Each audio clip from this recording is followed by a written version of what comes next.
The quality of your life is in large part determined by what you consistently pay attention to. Attention is not just a casual habit, it is a neural function. At any given moment, your brain is bombarded with sensory input. Sounds, sights, emotions, physical sensations, notifications, conversations, and internal thoughts. But the brain does not treat all of this input equally. It filters, selects, and amplifies based on where you choose to place your attention. That decision to focus on yourself or on distractions literally reshapes your neural pathways. From a neuroscience standpoint, attention is regulated primarily through the prefrontal cortex, particularly the dorsolateral and ventromedial regions. These regions are responsible for executive functions like planning, impulse control, and long-term decision making. When you focus deeply on your own growth, these circuits become more efficient. The brain essentially says, "This is important. Let's wire for more of this." The result is a self-reinforcing loop of cognitive efficiency and behavioral alignment. Now contrast that with the typical day of someone who never guards their focus. They wake up and scroll social media. Their attention is split between half-finished tasks and conversations that hold no depth. They consume random information, react to minor opinions, and respond emotionally to noise that has nothing to do with their mission. Over time, their attention system becomes fragmented. Their brain is constantly in a reactive state. The neural circuits that support deep work and self-discipline begin to atrophy from lack of use. They are no longer designing their life, they are simply reacting to it. What most people don't realize is that attention is a limited, energy-consuming process. The more often you divide your focus, the more cognitive fatigue you accumulate. This leads to decision fatigue, poor self-control, anxiety, and eventually burnout. But when you focus on yourself, on your goals, your values, your habits, you enter what researchers refer to as a flow-conducive state. Your cognitive resources align toward a singular purpose, and your neurobiology rewards you for it. What you focus on also determines what becomes salient to the brain. Salience is the brain's way of tagging something as important. If you constantly focus on comparison, gossip, or approval, your brain becomes wired to seek those inputs again and again. But if you focus on self-discipline, physical health, learning, and emotional regulation, those behaviors become easier to access. Your identity then is not fixed, it is shaped through repetitive attention. This is also why silence is not just peaceful, it is powerful. In silence, you strip away the noise that competes for your neural bandwidth. Without the flood of sensory distractions, your brain naturally reorients toward your inner goals. It begins to strengthen the pathways that reflect your core direction. The absence of stimulation gives the brain room to deepen the very circuits that produce clarity, creativity, and emotional resilience. There's a phenomenon called neuroplasticity, which is the brain's ability to change its wiring based on experience. Every moment you consciously direct your focus inward to your routines, your standards, your growth, you are triggering this process. Neurons that fire together wire together. So when you repeatedly focus on progress, the brain forms stronger synaptic connections around behaviors that lead to achievement. These changes aren't philosophical, they are measurable physiological transformations in the brain. In practice, this means that choosing silence and solitude isn't passive, it's an active strategy to optimize brain function. It's in those quiet moments of self-focus that your memory consolidates, your stress hormones stabilize, and your dopamine system calibrates for longer-term rewards. The individual who understands this doesn't chase attention, they channel it inward. And as a result, their life begins to organize itself around what truly matters, not what merely distracts. Dopamine is one of the most misunderstood chemicals in the human brain. Most people assume it's about pleasure, but in truth, dopamine is about motivation, drive, and the anticipation of reward. It's the neurochemical that keeps you pursuing a goal, striving toward the next level, and showing up day after day with energy and direction. But the source of that dopamine matters more than most people realize. The difference between external dopamine and internally generated dopamine can determine whether your brain is wired for distraction or long-term progress. When you seek validation from others, likes on a post, attention in a conversation, or constant acknowledgement from peers, You're activating the brain's reward system in short, sharp bursts. This system involves the mesolimbic pathway, particularly the nucleus accumbens, which lights up when something novel, exciting, or socially validating occurs. But this kind of dopamine hit is fleeting. It feels good for a moment, then quickly fades, and the brain craves more. Over time, it becomes a compulsive loop of checking, comparing, and performing. And each time you feed that loop, your baseline levels of dopamine drop. You need more stimulation to feel the same drive. Eventually, nothing feels meaningful unless it's seen, liked, or praised by others. That's the trap of externally sourced dopamine. It builds dependency on the reactions of other people. It pulls your attention away from your inner goals and places your value in the hands of others.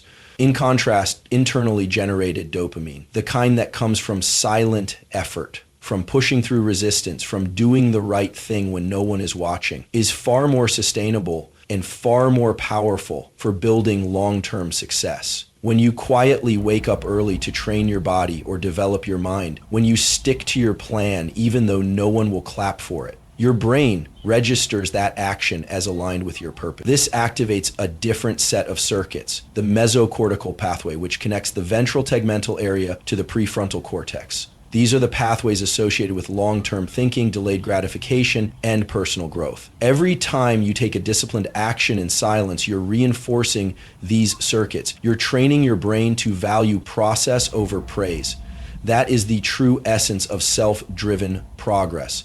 The science behind it is clear. Dopamine that is internally generated through effort builds resilience. When you reward yourself mentally for staying consistent, for finishing a workout, for sticking to a difficult task, your brain learns to associate effort with satisfaction. This is what behavioral scientists call reward prediction error, when the brain starts expecting a reward not from outcome, but from action itself. That means your effort becomes the reward. And when effort becomes the reward, you can outlast anyone who's only motivated by applause. Silence plays a critical role in this process. When you remove yourself from noise, from constant updates, from notifications, from reactive conversations, you give your dopamine system a chance to reset. Most people are overstimulated. Their dopamine system is constantly chasing novelty, which actually lowers baseline motivation over time.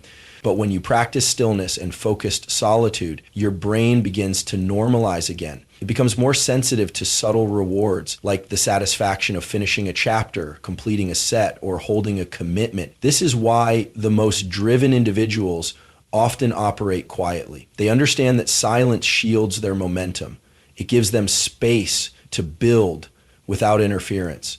It allows their brain to shift from chasing external outcomes to generating internal momentum. And that shift is the foundation for deep, lasting transformation. It is also the reason why sustainable success often appears invisible at first. It's built in the hours no one sees, fueled by dopamine no one gives you, generated by discipline no one applauds, cultivated in silence no one interrupts, and strengthened by focus no one can take away from you because it comes from within. The environment you place yourself in is not neutral. It is either constructing the architecture of your brain to support your highest potential, or it's subtly eroding your focus, energy, and discipline. Most people underestimate how profoundly their surroundings influence the way their nervous system functions. But from a neuroscientific perspective, your environment is one of the most powerful sculptors of your attention, behavior, and identity. Every external cue you're exposed to, every face, every voice, every sound, every notification sends a signal to your brain. These signals either align with your goals or they compete against them. Over time, they condition your internal state. The brain operates based on patterns. What you repeatedly expose it to becomes what it expects. So if your environment is filled with noise, comparison, distraction, and emotional volatility, your brain begins to adapt to that.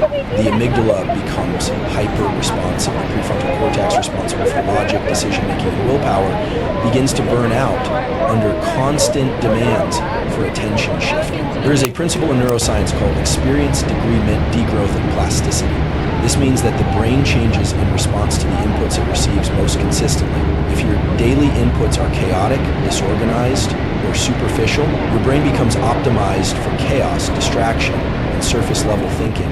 But if your environment promotes silence, focus, minimalism, and depth, your brain begins to reinforce neural pathways that support those behaviors. You literally begin to wire your mind for clarity and endurance simply by choosing where you spend your time and who you allow into your cognitive space. Even subtle environmental factors, like the presence of your phone, open tabs on your screen, clutter in your room, or background conversations, can create micro disruptions in your focus. Each of those moments forces your brain to reallocate attention, burning valuable glucose and reducing your ability to stay locked in on your goals. That's why high performers often curate their environment with intense precision. They know it's not about being overly rigid, it's about protecting the bandwidth of the brain. When you focus on yourself and stay silent, you're not just avoiding noise for the sake of peace, you're giving your neural circuits the space to integrate. Silence is not a passive state, it is an active optimization tool for the brain. In silence, the default mode network of the brain becomes active. This is the network involved in self-reflection, memory consolidation, and future planning. It's only accessible when you're not overloaded with external stimulation. That means your best ideas, your most honest self-assessments, and your deepest motivation come not in the middle of a noisy crowd, but in the quiet moments where you can hear your own mind. The people you surround yourself with are also part of your environment, and their impact is just as significant. Neuroscience shows that we mirror the emotions, speech patterns, even brain rhythms of the people closest to us, a process known as interpersonal neural entrainment. If you're constantly surrounded by people who doubt themselves, procrastinate, gossip, or settle, your nervous system begins to sync with that energy. But when you're around disciplined, calm, self-respecting individuals, even if only digitally through books, lectures, or focused content, your brain picks up on that structure. You begin to absorb those patterns of behavior subconsciously. It's not enough to have ambition internally if your environment contradicts it externally. Your surroundings need to reflect your standards, and often that means subtracting more than it means adding. Remove noise, remove low-quality conversations, remove clutter, remove digital distractions, remove people who drain your mental energy. Each subtraction creates room in your cognitive landscape for deeper attention, for sharper decision-making, for heightened awareness. The more silence and intentionality you inject into your environment, the more neural space you give yourself to build the architecture of the future version of you that you're becoming. Your environment is not just where you live, it's what your brain learns to call normal. So build that normal around focus, resilience, and internal drive instead of noise, reaction, and emotional volatility. In moments of emotional intensity, uncertainty, or conflict, the nervous system is forced to respond. For most people, this response is reactive. They speak impulsively, act defensively, or seek immediate stimulation to avoid discomfort. But there is another kind of response that is far more powerful and far more rare: the decision to remain silent. Silence in high-stress moments is not avoidance. It is a form of neurological control. It is resilience made visible. The human brain is wired to seek resolution. When tension arises, the limbic system, particularly the amygdala, activates a cascade of responses designed for survival: fight, flight, or freeze. These responses are rapid, emotional, and unconscious. In ancient times, they were essential, but in today's world where survival is rarely physical and far more often psychological, these automatic patterns can do more harm than good. They lead to impulsive words, broken focus, and weakened decision-making. The person who learns to hold silence in those moments is not suppressing emotion. They are rewiring their brain's automatic reactions. There's a term in neuroscience called top-down regulation. This refers to the process where higher-level brain regions, especially the prefrontal cortex, exert control over lower emotional brain regions. Silence creates space for this top-down regulation to occur. When you choose to remain silent instead of reacting, you're engaging your brain time to assess, recalibrate, and make a conscious choice rather than an impulsive one. This doesn't make you passive, it makes you strategic. It trains your brain to operate above its emotional circuitry rather than being controlled by it. Silent restraint is not the absence of thought, it is the application of awareness. It is using the breath to slow the heart rate. It is observing the internal signal without obeying it. It is turning emotional momentum into mental clarity. Over time, this becomes a trait. The more you practice it, the more the neural pathways for self-control and emotional regulation strengthen. What once triggered you becomes something you can witness without reacting. What once derailed your focus becomes background noise that you know how to ignore. The very act of staying silent in moments where others would speak becomes a kind of internal weightlifting for your mind. This form of resilience is not visible to most people because it doesn't announce itself. It happens in the seconds where you pause before responding. It happens when you delay an argument you would have rushed into. It happens when you walk away from a conversation that offers no value to your mission. It's invisible to others, but transformational to your neural circuitry. You're training your insula, the part of the brain involved in self-awarenesses, to recognize what's happening inside your body without needing to externalize it. And you're strengthening your anterior cingulate cortex, which is responsible for cognitive control, decision-making, and emotional suppression of reactive impulses. In silence, the nervous system has room to regulate. The body's stress hormones, cortisol, adrenaline begin to drop, heart rate variability improves, breathing deepens, and the parasympathetic nervous system, which is responsible for recovery and restoration, begins to take over. This is not just about mental toughness. It is a biological recalibration that supports physical health, longevity, and peak performance. It is the physiological manifestation of psychological mastery. Choosing silence also signals to your own subconscious mind that you are in control. It teaches your internal world that you do not need to react to every stimulus, that you are not a puppet of your surroundings, that you are capable of observing, absorbing, and adapting without being broken by what's happening around you. It sends a message to your internal belief system that you are stronger than your impulses, more stable than your emotions, and more committed to your long-term vision than your short-term discomfort. There is a widespread misconception in the modern world that solitude equals loneliness, that if you're not constantly surrounded by people, activity, and stimulation, something must be wrong. But neuroscience tells a very different story. Time alone is not a state of lack, it's a state of processing. It's where the brain takes raw experience and turns it into wisdom. It's where emotion meets understanding and where attention reorganizes itself around clarity and direction. Time spent alone, especially in silence, is not isolation. It is neurological integration. At the core of this process is what neuroscientists call the default mode network, DMN. This network activates when you're not focused on external tasks, when your mind is at rest, not distracted, and not reacting to outside inputs. It's in these moments that the brain shifts from problem solving to meaning making. The DMN connects the medial prefrontal cortex, posterior cingulate cortex, and parts of the temporal lobes. These regions are associated with introspection, self-awarenessness, and autobiographical memory. In other words, when you're alone and quiet, your brain isn't doing nothing, it's doing some of the most important work it can do.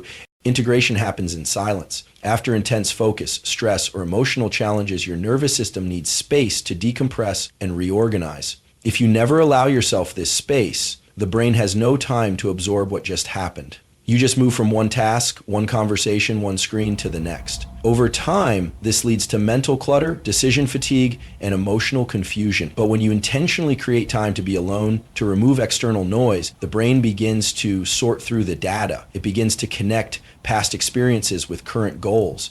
It identifies what to keep, what to discard, and what to refine. This process is foundational to learning, resilience, and self-awareness.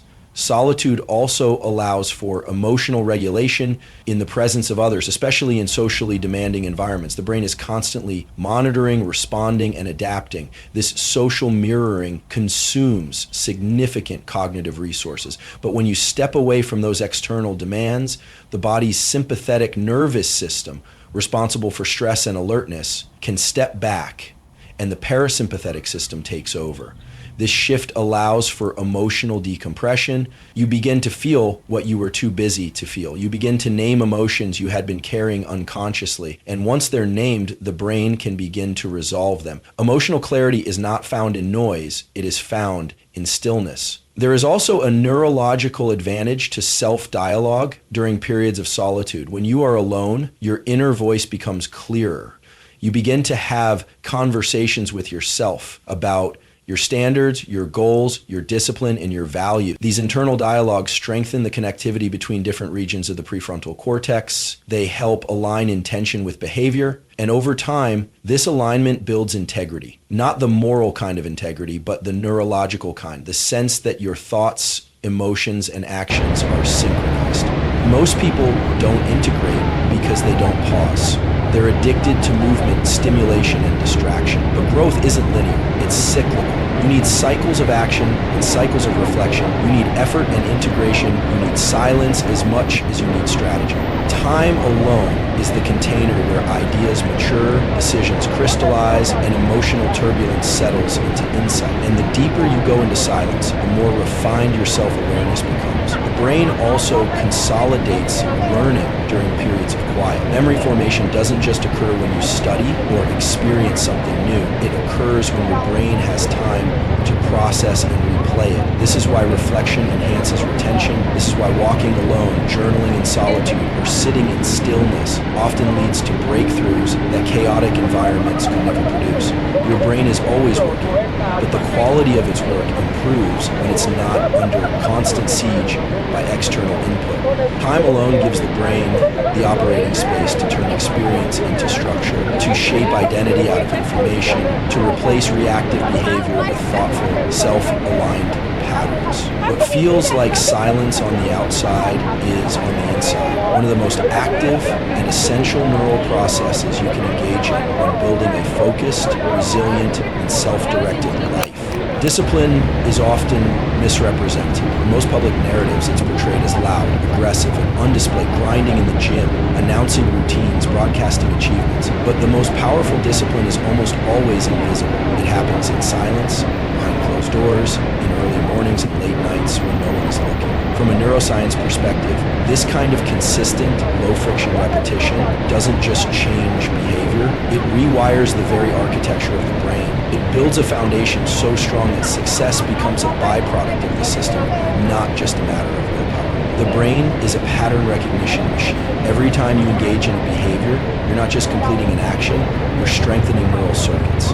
These circuits, composed of billions of neurons, form pathways that determine how easily and automatically you can repeat the same action in the future. This process is known as Hebbian learning, often summarized by the phrase, neurons that fire together wire together. Invisible discipline leverages this principle. The more often you execute the same disciplined action, waking up early, completing a workout, planning your day, finishing what you started, the more fluent your nervous system becomes in those patterns. Eventually, what once required effort becomes automatic. What makes this transformation so powerful is that it doesn't rely on external validation. Most people unknowingly tie their habits to recognition. They do things well, but only when someone is watching.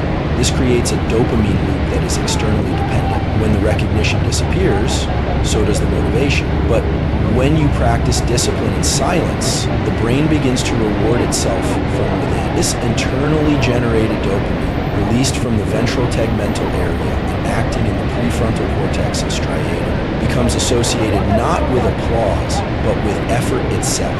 You start to feel satisfaction not because someone acknowledged you, but because you held the line with yourself. This is the biochemical foundation of true intrinsic motivation. Invisible discipline also strengthens the anterior cingulate cortex, a region responsible for monitoring conflict and managing attention. Every time you resist a distraction and return to your task, this part of your brain gets stronger. Over time, it builds what's called cognitive control, the ability to stay on course in the presence of competing impulses.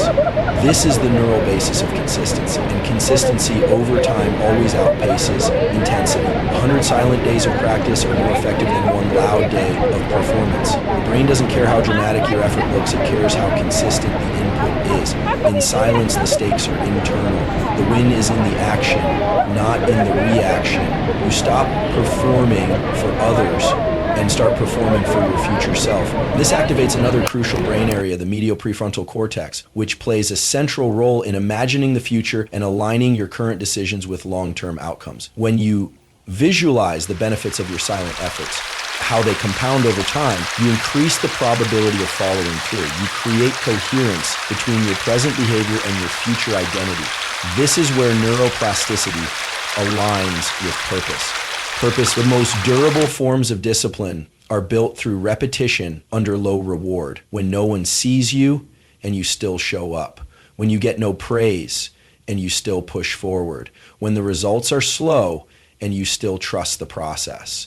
This low stimulation environment trains the brain to detach effort from emotion and to anchor it to commitment. And in doing so, it creates an identity structure based on action, not on outcome. You no longer need motivation to begin. You've trained your nervous system to respond automatically. Over time, this invisible work becomes the framework of who you are. You are no longer negotiating with yourself every day. You've already made the decision.